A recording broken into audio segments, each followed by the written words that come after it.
Hey, welcome back to the archive. I am your host, the Eternal Archivist. And before we get started today, like always, be sure to like, click the bell icon, and subscribe, or else I'm going to haunt your dreams.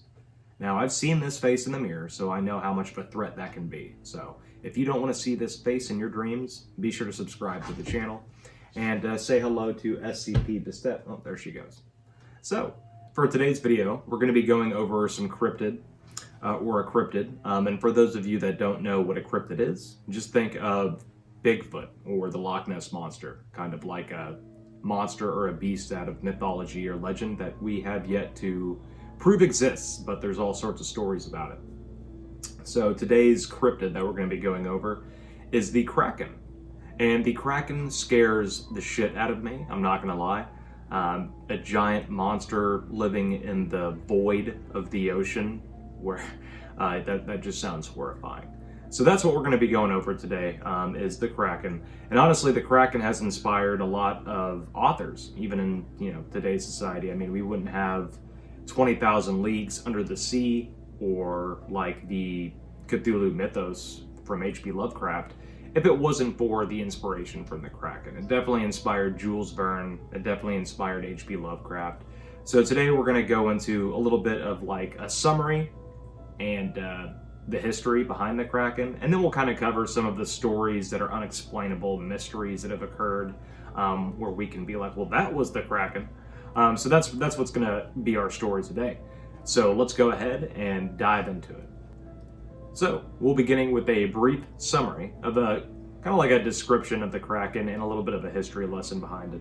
So the legend of the Kraken dates all the way back to the year 1180.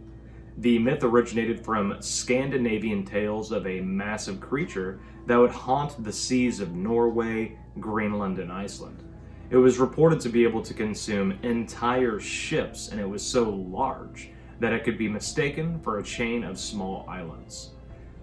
No, yeah, that sounds horrible. So already right out the gate, we're getting a pretty clear picture that this thing is not to be messed with. And whenever we go into the description of what the Kraken is, it has been claimed by many historians that the Kraken's size is massive, and some believe that its sheer size cannot even be taken in all at once by the human eye. So that is crazy. It is believed that the Kraken caused massive whirlpools that could capsize boats, and that it could drag entire ships and their crew down to the ocean depths with its gigantic tentacles. This is why I don't get on boats, and this is why I don't go out in the water, because that's gonna happen. It's just inevitable. The Kraken is usually depicted as a massive, squid-like creature. In the earliest folklore, Kraken monsters were drawn with appendages similar to that of like crabs. There's even early accounts of the Kraken being described as a giant whale, but I would say the most common description, or the most common way that it's been drawn or illustrated, is that it's a massive, humongous squid with giant teeth. It's got a shelled back and spiked appendages. So already out the gate, that's a no from me, dog. I'm not messing with that. And sailors of the time, they were terrified of the Kraken due to its massive size. This monster was much bigger than most boats of the era, so even the largest Norse ships were thought to be of no match compared to the Kraken. It is said that a Kraken could take hold of a ship and drag it to the bottom of the sea with ease. And it could do all of that in less than a minute, which is horrifying. Some Kraken stories describe the monster as up to 1.5 miles long. Other tales say that the Kraken is a length of at least 10 ships of that time. So, regardless of how you look at it, it's a giant sea monster, usually depicted as a massive squid that capsizes ships and eats people. So, no, that's horrifying. I'm already afraid enough of the water as it is. So now we're going to get into a little bit of the history behind the myth itself. Like, what's the actual history behind it? So the origins of the Kraken myth can be traced back all the way to ancient Scandinavia. In Old Norse, the term Kraken is thought to have evolved from the word crake. And the word crake is referred to an unhealthy animal or a twisted animal. Now, the first recorded account of the Kraken dates back to 1180 by King Sverre of Norway, describing it as a massive sea beast, and from there the legend was born. So we have a Scandinavian king in 1180, and he wrote about his ordeals, or wrote about what happened with the crake at the time, and he described the massive sea beast. And from then on, we've kind of had this legend or story of the Kraken spread across the seas. And historical accounts dating all the way back to the 13th century show some evidence to the existence of a Kraken as well. Stories from mariners of the time described encounters with a massive sea creature that could fit the descriptions of the Kraken. Sailors reported witnessing terrifying tentacles rising out of the depths, capable of crushing their ships and even dragging men down into the abyss. Oh god, that is horrifying. Can you imagine, let's say you're going on a cruise ship and like just some giant tentacles come out and crush the ship and drag it under? No, I'm about to go on a cruise myself, so that's why I bring that up as an example. That just sounds horrible. So now we're going to get into some accounts from some actual historians. I'm definitely going to mispronounce their names, so I apologize. But the first historian we have is Eric Pontoppidan. I'll put the name up here so you can see it. You can sound it out for yourself. So Eric Pontoppidan is a Danish historian and an author who was born in 1648. And they would go on to make the Kraken famous throughout the world. They wrote that it was a multiple-armed monster, and they conjectured that it could be either a giant sea crab, it could even be a starfish, or it could be a giant octopus or squid. So Pontoppidan wrote of a possible specimen of the Kraken, and in his description, he said it's possibly a young and careless squid, one that washed ashore and died. So the event that I'm talking about right now, Pontoppidan found a corpse on the beach, looked like it belonged to like a giant squid, so he's saying that this could possibly be a Kraken. And he's saying that it looks like it was possibly a young and careless one. So this wasn't even a full-grown squid, it's just a little baby one. So it washed ashore and it died at Austhaug, Norway in 1680.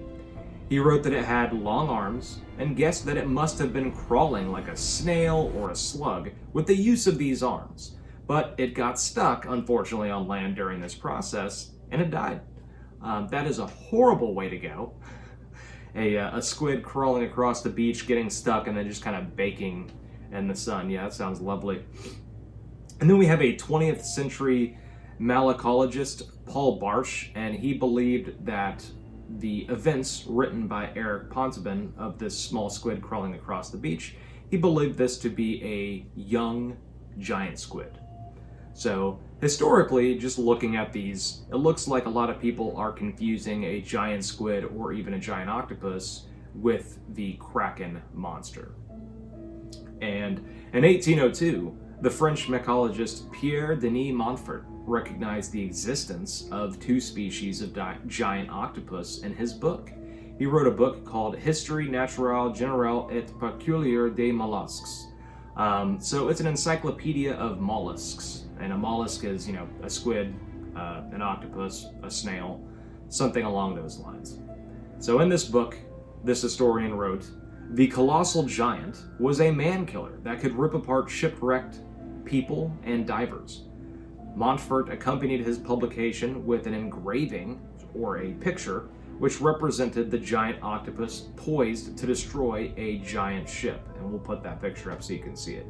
So this is actually a person who wrote an encyclopedia of mollusks, and in their encyclopedia, they included the colossal giant octopus as being the possible Kraken, saying that it had the capability of sinking entire ships, and then he even went so far as to including a picture of it in his book. So let's go down further. Now we have some stories. These are like unexplained stories or accounts that involved some kind of sea creature in the water. Knowing me, I'm a conspiracy theorist, so I'm just going to go ahead and say it was the Kraken for all of these. No, but all of these are unexplained. They're mysteries that have happened, and I went ahead and did some research into each of them, and pretty much I just wanted to give you these stories because they do take place in the ocean. They are a little weird, so who knows? Maybe the Kraken did get involved. That'd be crazy. So for the first of these stories, this takes place in 1783 off the coast of the Newfoundland. So 2 men and a boy were fishing when they saw a large object floating on the surface of the water. As they went to investigate, the object suddenly began to move. It grabbed their boat with long tentacles, estimated to be about 35 feet in length. As water began to pour into the boat, the young boy grabbed a tomahawk and began chopping at the tentacles, cutting 2 of them off. The creature then sank back into the ocean, emitting a massive cloud of black ink. When the fisherman and the young boy returned back to shore, they took one of the tentacles to Reverend Dr. Moses, which was a local naturalist at the time. And the young boy gave the tentacle to the Reverend, and which in return he gave the young boy $10 for bringing this to him. And the Reverend would later go on to write that this piece of the tentacle that they have is the first scientific evidence that these creatures actually existed in our ocean. So until 1783, squids and octopus were essentially just myths. They were just things that we wrote about but didn't have any actual evidence they existed. So as we continue on, we have another story that takes place in 1861. So this is the only confirmed story with an encounter between a ship and a giant squid. And like I said, this takes place in 1861. So a French ship was sailing the Tenerife in the Canary Islands. The ship was a 570-ton French-powered boat. It had a 120 horsepower steam engine, and it had 2 masts that it could sail with. It was 167 feet long. It had a beam of 40 feet, which could draw 10 feet of water. And it had a crew of 66 men and officers, and they were armed with light cannons, or at least I should say the ship was armed with 2 light cannons. As the ship neared the island, the lookout yelled, "Ahoy! A large body partially submerged on the surface." Captain Friedrich Boyer later described the object as a massive, gigantic squid. At the same time, the giant squid were only legends and myths, as I mentioned previously, so we didn't really have any evidence they existed. They just kind of see this thing in the water, they've heard the tales, so now he's saying it looks like it could possibly be a gigantic squid.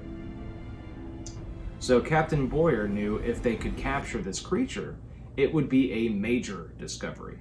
The captain ordered his crew to man their battle stations and to fire their muskets, fire harpoons, fire the cannons at it, and even attack it with swords.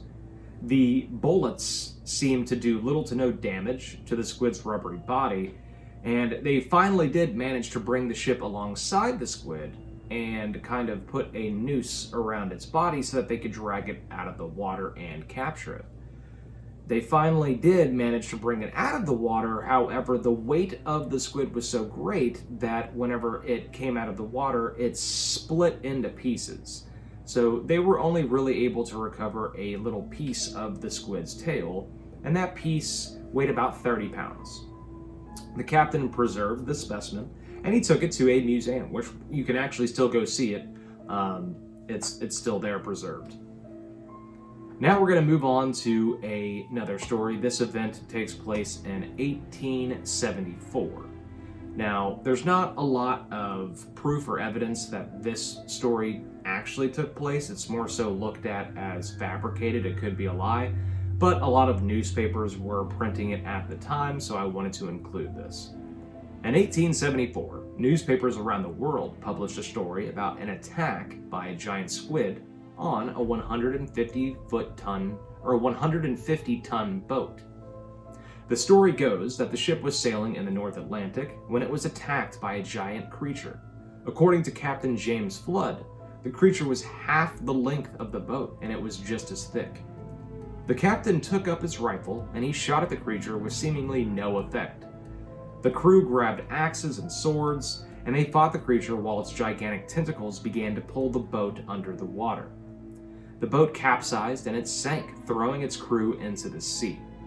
But reportedly, there was a nearby ship that kind of watched all of this go down. And they were able to rescue at least some of the crew that had fallen into the water. Many different versions of this story have been told, like I mentioned before. So unfortunately, it does look like this might be a fabricated story, but if it's not, that's still crazy. We had a massive 150-ton boat destroyed by a giant squid, and a lot of its crew were sunk into the water. For our next tale, this takes place in 1918, and this is actually about the USS Cyclops. So on February 16th, 1918, the USS Cyclops set sail for Rio de Janeiro, and they entered Salvador on February 20th. 2 days later, so February 22nd, the boat departed for Baltimore, Maryland, and it had no scheduled stops, as it was carrying manganese ore.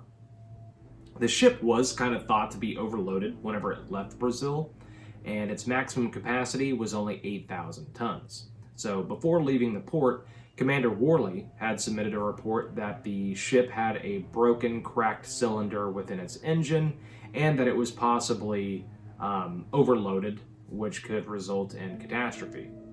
This report was confirmed by a survey board, which recommended that the ship be returned to the United States. It did make an unscheduled stop in Barbados because the water level was well over the palismal line, indicating that it was overloaded. But whenever it pulled over in Barbados and they conducted their investigations, it proved that the ship was properly loaded and it was properly secured. The USS Cyclops then set out for Baltimore on March 4th, and it was rumored to have been sighted on March 9th by the molasses tanker Amulco near Virginia. But this was later denied by the Amulco's captain, saying that they were never in that area. Additionally, because the USS Cyclops was not due in Baltimore until March 13th, the ship was highly unlikely to have been near Virginia on March 9th, as that would have placed her only about a day from Baltimore, so wouldn't have made much sense. And the USS Cyclops never arrived in Baltimore.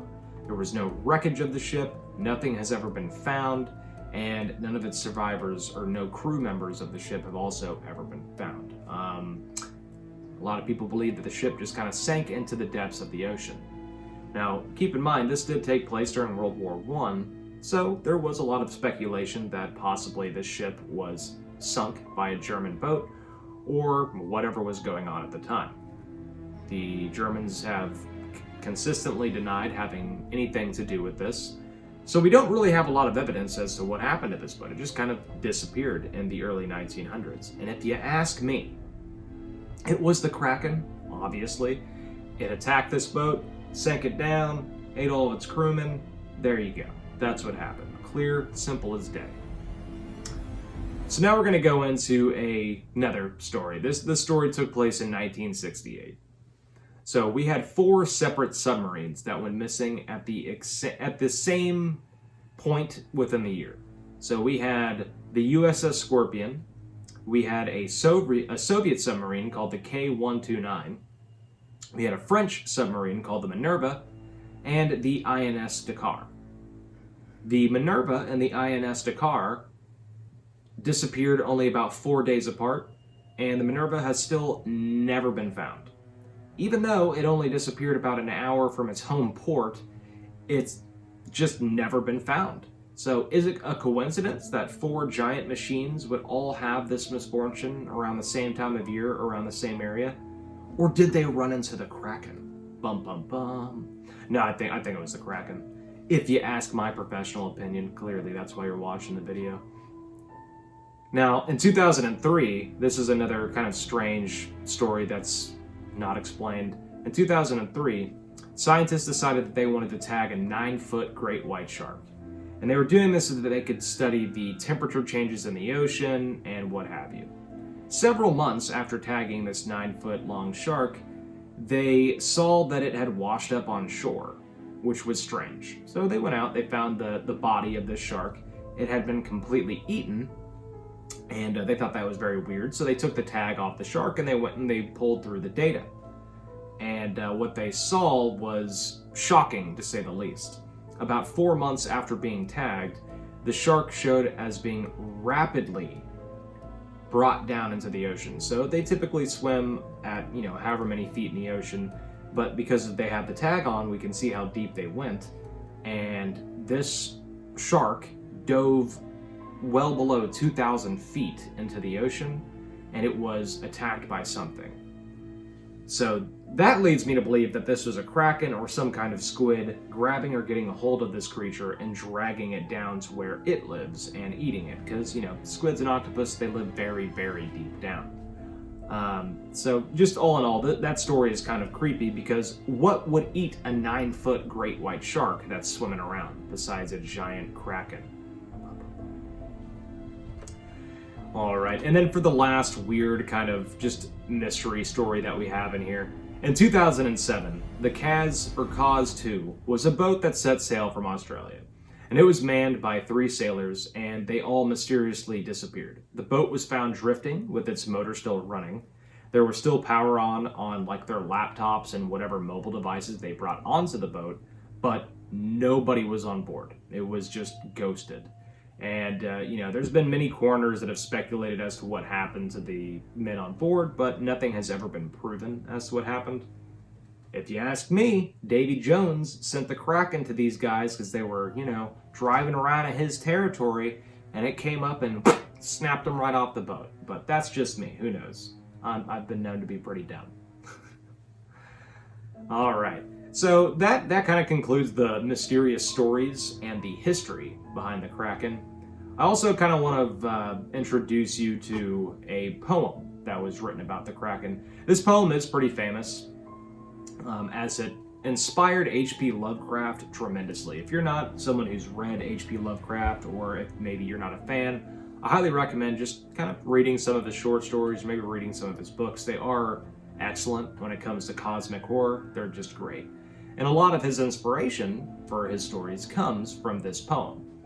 This poem was written by Alfred Tennyson in 1830, and it's literally called the Kraken poem. So I'm going to go ahead and read you this poem as it was written, and you can kind of decide for yourself whether or not H.P. Lovecraft was inspired by this. The poem goes, "Below the thunders of the upper deep, far, far beneath in the abysmal sea, his ancient, dreamless, uninvaded sleep, the Kraken sleepeth. Faintest sunlight flee about his shadowy sides. Above him swell huge sponges of millennial growth and height. And far away into the sickly light, from many a wondrous growth and secret cell, unnumbered and enamorous polypi, winnow with giant arms and slumbering green. There hath he lain for ages, and will lie, battening upon huge sea worms in his sleep, until the latter fire shall heat the deep. Then once by man and angels to be seen, and roaring he shall rise and on the surface die." Yeah, that is hardcore Cthulhu vibes right there. So, and this was a poem that was written in 1830. So definitely H.P. Lovecraft, I would say, got a lot of inspiration from that poem. Okay, well that pretty much covers up the mysterious stories that have taken place in the ocean. I would say all of them were the Kraken, if you ask me. All of those boats being sank, all the people going missing off their boats, or submarines going missing in the ocean, it was the Kraken. The Kraken attacked them, he got hungry, what have you. But now we're going to move on to the last part of the episode, and this is like evidence that the Kraken could possibly exist. So as far as the evidence, we've barely explored the ocean depths, and we have no real clue as to what lurks in the dark waters. For example, the colossal squid, which was thought to be myth and legend, it was thought to be myth and legend all the way up until 1925, so about 100 years ago, we thought that something that is a mainstay in our oceans wasn't real. We thought it was a myth, but about 100 years ago, we found a body of it. So, and since then, we've only found about 8 colossal squid bodies, and they were all thought to be young, not fully grown. They're baby-sized. So, in the past 100 years, we've found about 8 colossal squid, all of which are babies, but they're still massive. They are huge. So, who's to say that a full-grown one isn't out there right now, just waiting for you. We've also, discovered bones.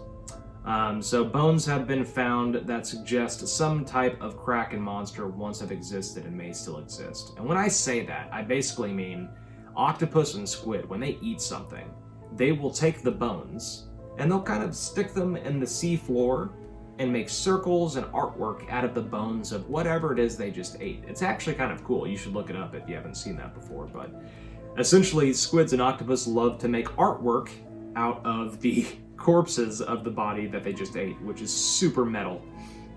So we have found massive bones that used to belong to like dinosaurs and massive creatures that have been placed in this same sort of ordeal, which would lead us to believe that whatever killed them and shaped the bones in that way must have been a huge squid or octopus-like creature.